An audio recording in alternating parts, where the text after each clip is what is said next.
Asume Hernán Lacunza como ministro de Hacienda en reemplazo de Nicolás Dujovne. Algunas cosas para decir de Nicolás Dujovne. Una, qué fácil que era arreglar el país con un vasito de whisky desde la pantalla de TN, ¿no? Nicolás. Qué fácil.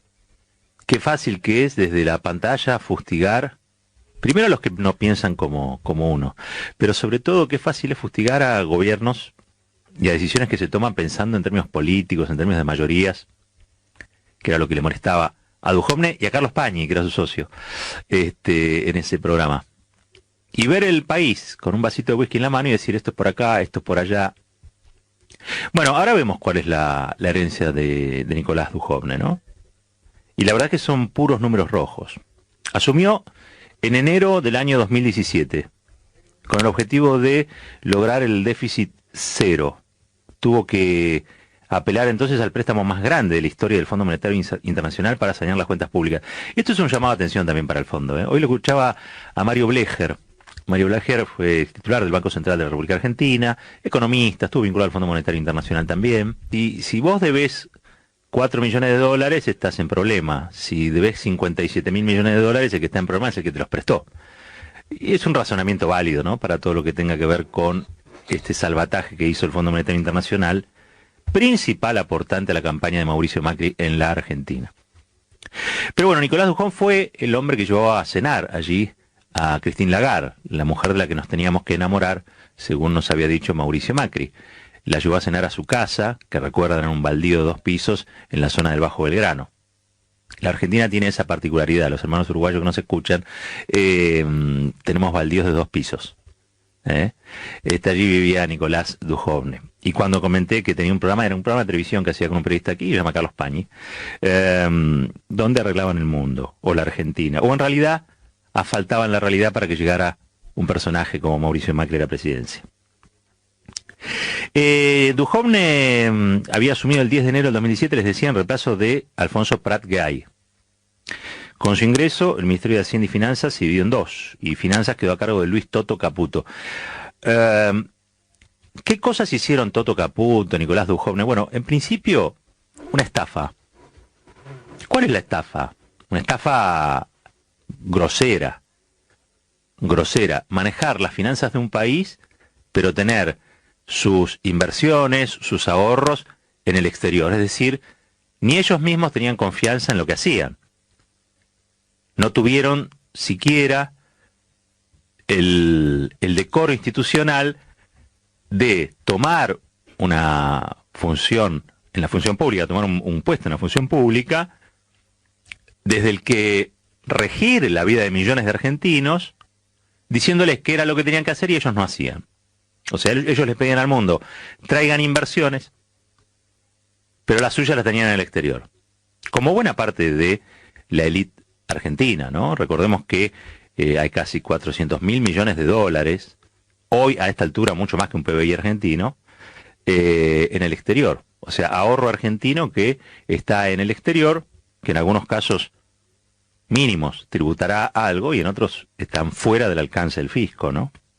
Esto para que se entienda también por qué cada 10 años la Argentina tiene estos ciclos económicos. Bueno, hay un desahorro, un desfinanciamiento propio, donde la gente elige vivir en la Argentina, elige hacer negocios en la Argentina, pero su ahorro decide ponerlo afuera.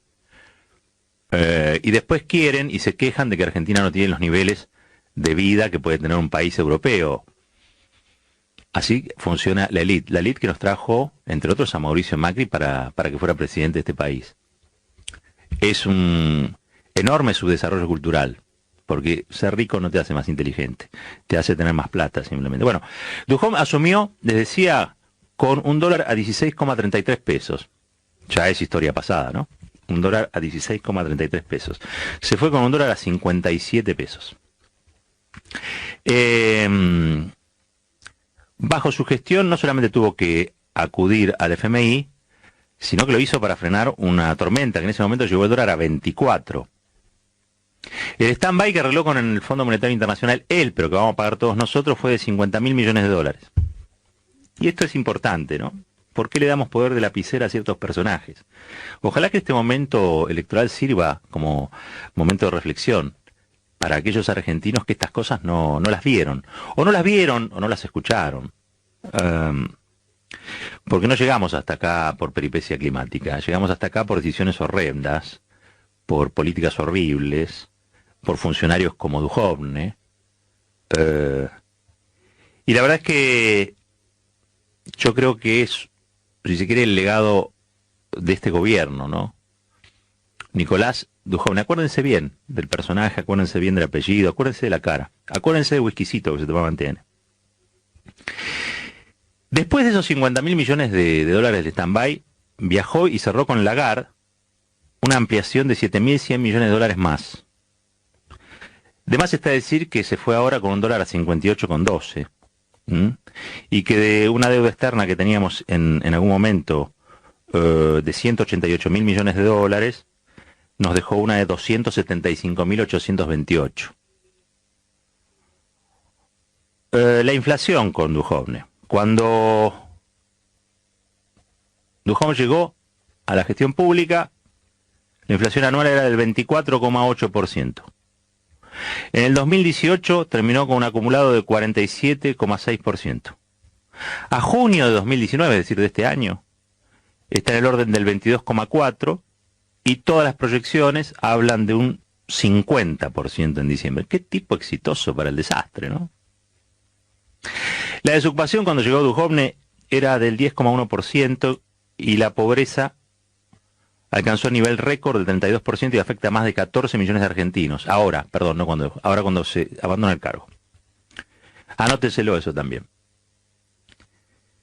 En su carta de despedida dijo: puse todo de mí, tanto personal como profesionalmente, para contribuir a la construcción de una Argentina distinta, moderna, integrada al mundo, plural y con los equilibrios macroeconómicos necesarios para un desarrollo sustentable. Qué alto concepto de sí mismo que tiene, ¿no? Fue un desastre todo lo que hizo. Fue un desastre. Por supuesto, uno no le puede caer exclusivamente a Nicolás Duhovne, porque a Nicolás Duhovne lo puso allí el Fondo Monetario Internacional y lo puso Mauricio Macri. Con lo cual sería atacar el eslabón más débil. Pero imagino yo que cuando uno acepta un lugar de esos en la gestión pública, algún compromiso personal tiene que tener. La pregunta es: ¿con quién tenían compromisos personales más allá de que con el Fondo Monetario Internacional? Si alguna vez pensaron en serio el país, si realmente lo entendieron. Me quedé con algo que dijo Capusotto. Mira dónde tengo que ir a buscar, porque no es más serio Duhovne que Capusotto, ¿eh? Para analizar la realidad argentina no es más serio. Capusotto dijo: quieren gobernar un país que detestan. Quieren gobernar un país que detestan. Es una excelente definición, la dijo con Carlos Polimeni aquí en Colonia, en la tarde de Colonia. Y la verdad es que esa definición encierra toda una explicación de por qué fracasa esta derecha en la Argentina. Esta es una derecha que se construyó básicamente mirando con la nuca, mirando con la espalda a los argentinos y a las argentinas. Es una derecha que en su raíz se constituyó mirando a Europa, prestando atención a lo que sucedía más afuera que lo que sucedía dentro del país. Me parece que en ese punto Duhovne es el digno representante de un país que no quiere ser un país, o mejor dicho, de un país al que quieren gobernar una élite, pero es un país que en el fondo detesta. Detesta seguramente que no seamos todo lo ordenado que son otros países. Detestan que no tengamos la religión que tienen otros países, detestan que no tengamos el laicismo de otros países, detestan que no tengamos las exportaciones de otros países, detestan que no tengamos la bandera de otros países. Y no es así. Cada país tiene su singularidad, su particularidad, su propia historia, sus tradiciones. Quizá el error de Duhovne cuando miraba al país tomando el whiskycito con Carlos Pañi haya sido pensar que vivía en otro país. No, el país que había que gobernar era este. El país que Mauricio Macri y Duhovne quisieron gobernar es este país. Se llama la República Argentina. Y tiene una historia y tiene unas complejidades de las que hay que hacerse cargo. La sensación que yo tengo es que Duhovne pasó, hizo desastre, se fue y todavía no entiende qué es lo que hizo. En algún lugar debe creer que lo suyo fue una entrega, porque hasta ahora, digo, seguramente va a encontrar algún conchavo, a esta gente no le falta, ¿no? Pero ¿qué banco, qué consultora, qué financiera va a contratar a Duhovne con los números horribles que deja a la República Argentina? Ojo, Hay consultoras, bancos, financieras, que son tan o más irresponsables que Duhovne. Así que muy probablemente alguien le ofrezca un contrato, o lo tenga de asesor, o de consultor, o vaya a saber qué cosa, ¿no? Porque también es cierto que mientras nosotros nos caemos de espaldas por las cifras de desocupación, de pobreza, algunos siempre caen parados. Caen pero parados. Y el caso del ministro de Hacienda, el ministro de Economía, que le dijo al mundo que viniera a invertir a la Argentina y mantuvo sus ahorros en el exterior, va a pasar a la historia. Pero va a pasar a la historia como algo que no debe hacerse. Y en esto quiero hacer un contraste con Axel Kicillof. Axel Kicillof fue ministro de Economía de la República Argentina. Ustedes se acuerdan, ¿no? Que lo querían. Había gente que pedía que lo tiraran del buquebús al río, cuando venía él con toda la familia, viajando en turista. No se le conoce a Axel Kicillof que tenga dinero en el exterior, no se le conoce que tomara whiskycito en televisión. La verdad, un tipo bastante laburante, vos podés discutirle o no sus ideas, pero un tipo dedicado al trabajo. Y cuando estuvo en la gestión, dedicado a la gestión. Y a la vuelta de la historia, ya no quiere ser ministro de Economía, pretende ser el gobernador de la provincia de Buenos Aires. ¿Y saben qué? Hubo un testeo electoral, que fueron las PASO, donde la inmensa mayoría de los bonaerenses y de las bonaerenses lo ven como gobernador. Algo bueno habrá hecho, ¿no? Evidentemente Kicillof va a tener la suerte de aquellos que tienen convicciones, que en sus convicciones siempre están planteando que las mayorías tienen derecho, que parte de sus convicciones es entender que la Argentina es este país plural, diverso, complejo, donde hay puja de intereses por la igualdad. Hay una parte del mundo, y ustedes lo saben también, que está muerta. Hay una parte del mundo que ya no discute la igualdad. Hay una parte del mundo que decidió que la injusticia, la desigualdad, la discriminación son formas naturales de la organización social. Argentina todavía esas cosas las discute. En Argentina se discute el patrón de distribución del ingreso. En la Argentina todavía creemos los argentinos que tenemos que vivir mejor y que para que eso suceda hay que mantener un piso de derechos y que ese piso de derechos siempre es ir por más, por mejorar la sociedad, por aumentar la calidad de vida de la sociedad. Es desparejo, no siempre se avanza a la misma velocidad, a veces se pierde y se retrocede, pero hay un norte, hay una forma de ser argentina que es una forma distinta a la que pensó Mauricio Macri y que pensó Duhovne.